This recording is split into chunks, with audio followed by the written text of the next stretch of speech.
Monday morning in Taiwan. And bago kami magpunta ng volcano and farm na medyo malayo, magbe-breakfast na kami.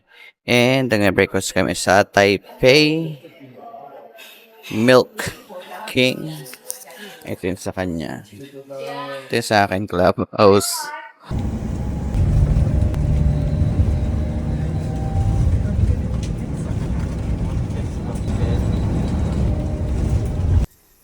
Hello! So, nandito kami sa Xinxiangan grasslands. So, medyo from Simending, mga 1 hour and a half yung biyahe to 2 hours. And bumaba kami ng Shilin train station.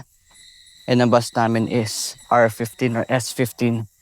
But, you need to make sure na ang sasakyan yung S15 na bus is red kasi may green sila and ang green ay hindi dumadaan dito.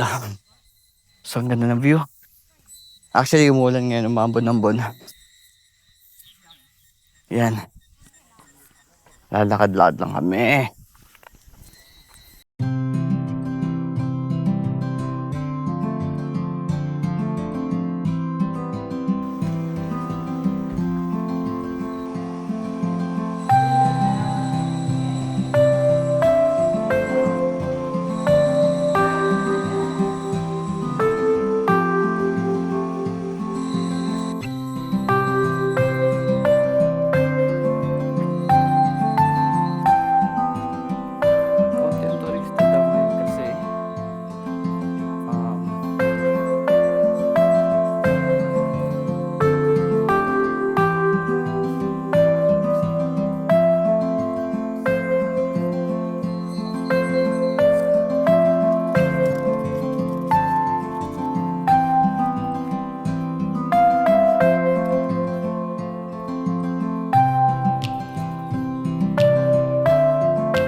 So guys, meron pa dun banda sa malayo. So, dyan.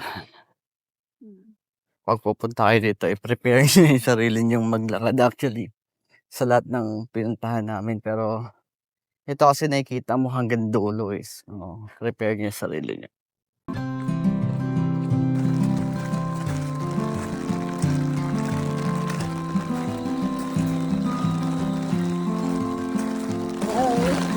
Dito ako mag-ipit ng buhok.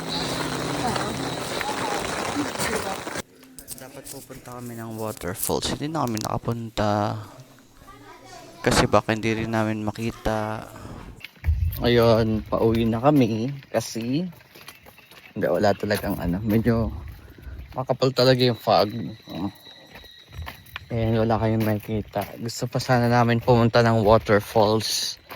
And mag-explore ng mag-explore. Pero mafag eh.